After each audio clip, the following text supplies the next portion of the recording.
Okay. Okay, yeah, we are recording. Hi, everybody. Hello, everybody. Hello. Podcast episode 4. I'm doing. I don't know what we're talking about today. What a world we live in. I What a crazy day. It's the anniversary of 9/11. yeah. I've been. There's that today. Jeff came down. He's. Do you remember where you were 9/11? I said exactly. I was in my apartment with my dad on the phone, and we watched. We had the news on because he called me. Said put on the news. Watched as one of the planes went in the tower. It was surreal. I was at Zurich Life working some design position, and we had insured lots of people in the building. My boss says, turn on CNN, the plane just went into the World Trade Center, and we were like, yeah. Were you downtown? You know, it's like I was near Riverwoods. Okay. So I was, really northern suburbs. I remember Norma was working in the Sears Tower and they had to evacuate. They evacuated all downtown. It was surreal. Everybody thought it was a joke. We're being attacked. And No one believed it until you saw it, right? yeah, it was really. And Jeff told me where he was. And I said, did you get a call from Dad? You and Mark, you must have. He had friends that were supposed to come in from England that day, and everything was canceled. Yeah. Posted about all the pets that were heroes that day because I'm. Yeah, I am friends with a guy who his entire station, except 2 guys, died in 9/11. Him and somebody else. And that's some PTSD right there. I mean, entire houses that just went out and were never seen again. Yeah, and it was just with the nonsense from yesterday, which was beyond. And you and I've been talking about our little ideas and things that we're seeing. It's just Crazy world. I have no words. I try to write it out in my notebooks. I'm dumbfounded with what's happening. Yeah, it's a crazy world. So, what are we talking about today? What did you bring pictures, visuals of your wedding? No, we could talk about the wedding would probably be a good topic. I looked for visuals. I have some basic pictures, but they're not that fun. Jenn and I got married in October. It was supposed to be a beautiful day, temperatures in the 50s and 60s and sunny. Her sister is an amazing photographer, and she had all these photo shoots planned. Like, we're going to go to multiple stops, and the guys are going to play 18 holes of golf in the morning. The weather was supposed to be so perfect that I did not bring anything long sleeve. I didn't bring a coat. It was supposed to be a beautiful day, and it actually snowed. Yeah. So there was brief moments of sunshine, but the majority of the day was about 40 degrees and windy and snowy. The guys did make it to the golf course. We managed to get in 4 holes. I was there. Of golf. I had to leave to get my hair coiffed. Yes. Jenn made me go to this. She had this salon, and it was only us. I had big hair that day. Yeah, you looked like I looked like Sally Field in Steel Magnolias.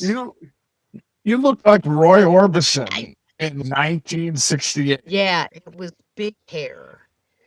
Yeah, practically bulletproof. Yeah. So you had that, and the guys played golf. I had to buy a sweatshirt from the pro shop to play golf, which I still have, believe it or not. But yeah, the wedding was great. I remember going to multiple stops to take pictures, and the wind was blowing, and it was absolutely freezing. And then it ended up being beautiful. Yeah, we get to the wedding and we had worries. We get to the wedding and we were supposed to have different things. And to our surprise, we roll in and there is lox and bagels there to eat. And we ordered a cooked cooked salmon hors d'oeuvre, and we roll in, and there's lox and bagels, which was good for and me. I which is good for everybody. You know, Jay, you have to tell what you, Mark, and I did before we got you to the oh, church. we listened to the jerky tapes, Boy, which is the jerky voice of jerky tapes, which is the last compilation that they did together, and the flower lady, so Harry gets off and all of that. So yeah, we listened to that and drinking laughed. beer.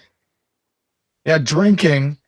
The church was just the church to me was uneventful. It was a pretty typical Presbyterian wedding. Except what I heard people say, hey, that's her. That's the lesbian. Oh, My God. side. And with the I heard snickering. Look at her. Oh, Look at the you and Dave's hair were kind of similar. yeah.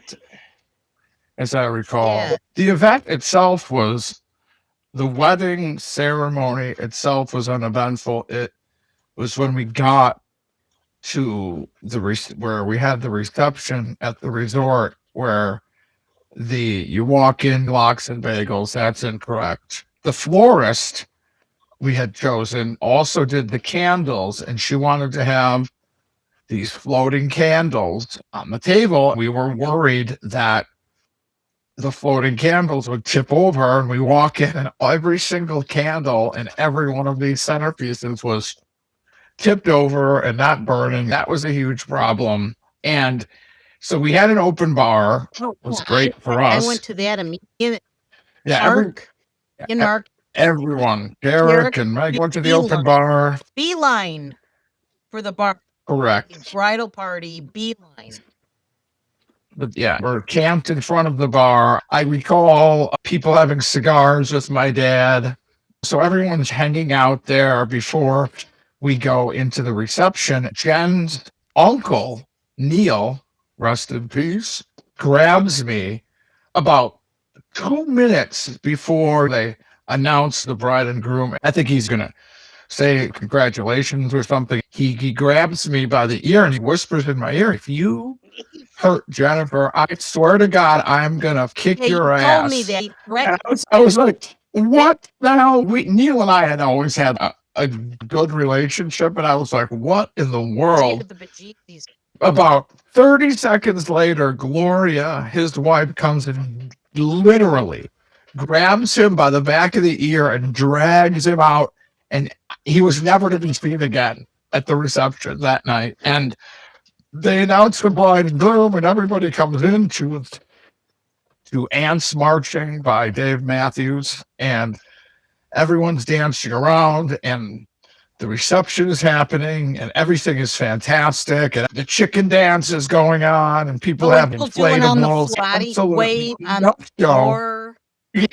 Yeah, the worm on the floor. People were break dancing, and I eventually had a tie around my head, and I look. After our bride groom's first dance and everything is going on the dance floor, I look the bridal table where everyone in the bridal party was sitting, which was on this elevated stage. We were on display. And I look and I see Jenn's sister chugging the bottle of good champagne that I had purchased. And I was like, no, what you just... So that was, we were all very much in rare form. And if you pick up the pictures, you'll see someone finally gave me a ball cap to put on because my hair, it did look good, but it was, but so I finally, because I had to wear a men's tuck cummerbund, and then I had ladies' pants and ladies' shoes. Yeah, we all rented our tuxes from the rental place. Genghis? Was it a Genghis? It was something local to Traverse City, a mom and pop shop tuxedo rental joint. Yeah. Yes. You in Chicago, so I fitted. All the guys had to go there, and we picked everything up in Traverse City. It was so weird. Correct. It was Yeah. Everything fit. I also got a speeding ticket And on the way up. but we looked damn good. I got to tell you, we all looked great. Yeah, everyone looked great from what I remember. I did lose the marriage license because at some Because I point found it in in your pocket. You left it in our hotel room. I don't recall there, but yeah, the marriage license was in my tuxedo rental jacket, which I had also lost. Because Anne was the patriarch. We all rented rooms. Now, I'm going to set the scene because to get to these rooms, it was like a maze. I needed a scooter. It took you like an hour to find our room. So we had connected rooms. I brought a date, and Mark, Anne, and Anne was wearing after the wedding, and we were partying in our room. She put on her Lucy and Ethel pajamas and literally sat at the end of the table smoking and with a mini fridge next to her to hand off drinks to people.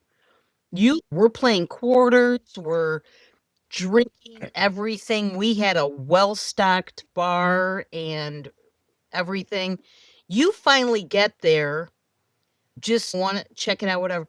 And after about 20 minutes, you're like, oh, I've got to get back. I'm like, good luck. And you leave, your tux is on the back of the chair. We didn't realize it at first. You were already gone. I look inside. I'm like, here's his marriage license. Yeah, we had people. I looked to the DJ, and one of the girls that Jen used to work with was making out with the DJ. There were fist fights between people that were guests at the party, people that we knew that were sober, fell off the wagon and started drinking at our wedding. One of the bridesmaids was passed out in the elevator, and every time the elevator door would close, it would hit her head.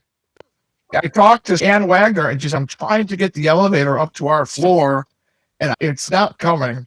After a certain amount of time, I'm just like, forget it. I'm going to take the stairs. We walk up, and this person is passed out in the elevator, and the elevator door was hitting her head. Yeah, she was a guest. She was in the bridal party. She was in the bridal. Okay. Oh, wait a minute. I think let's not say.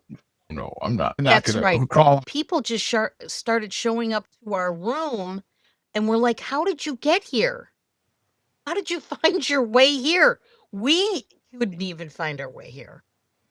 I'm shocked.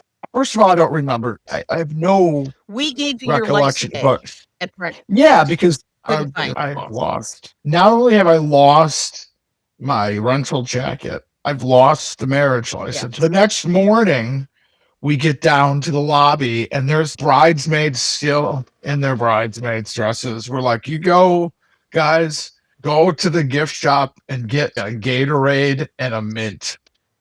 Yes, people were still going. They had Traverse City T-shirts on sale. I bought a couple because I couldn't find T-shirts. I don't know what happened to most of the stuff in my luggage. Yeah, I don't. That was. I just know we had last, and a lot of people from your city friends came up.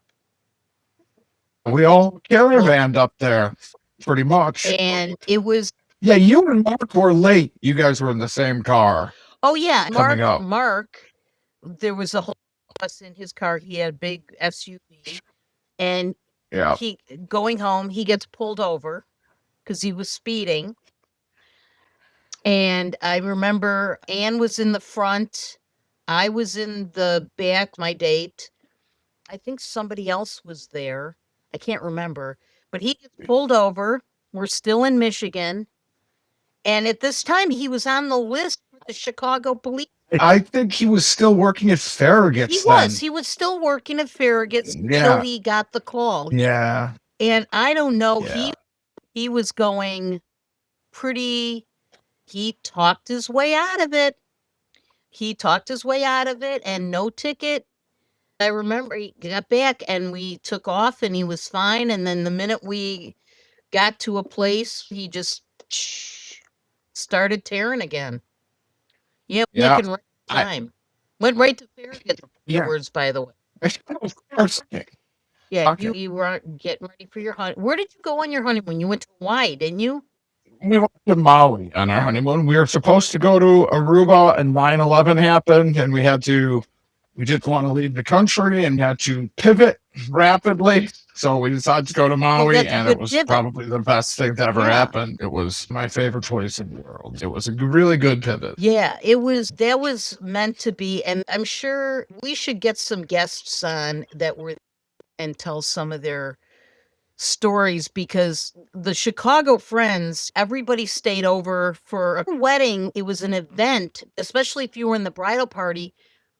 We were there for what, 3 days? It was a weekend. Yeah, it was a long weekend. We got up there a little earlier. Yeah. We were able, Because we had the reception. who went We had the reception dinner before that, Right. and then everybody, the whole bridal party and friends from out of town, went to the bar. to the bar? At But the wait, there resort. was a group that went gambling. It was Mark, and I wanted. They went to Turtle Creek Casino. Yeah, they went to the casino. I didn't go. Yep. Because I had to do. I didn't go, but I didn't go gambling, and they went. And didn't Mark win? I think he. Yeah, that was the night where people forgot where they parked. People holding high governmental positions in Traverse City maybe had too much to drink and forgot where they parked their car, called the police to report the car stolen, and they had to drive around the parking lot with the police, and then they ended up finding the car.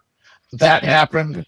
We had straight men dancing with straight men on the dance floor in the bar. Yeah, It was. I didn't want to spend the money because I'm not a good gambler. Usually. Yeah, I'm not. And I- I'm not, because then I'll lose everything that I've got. So that's why. But Mark won.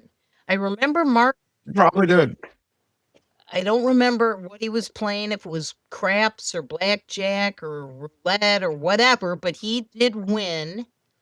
Because when he came back, he brought the winning ticket because nobody believed him. But yeah, he won some money. Yeah. Probably did. Yeah. All right. So next week, I don't know what we're going to talk about. Maybe we'll have a guest on. So episode 4, and we'll talk about it. All right. See who we can drag on with us. All right. All right, Stace. Bye, everybody. Episode 5 next week. Be good. Stay safe. All right. Bye-bye.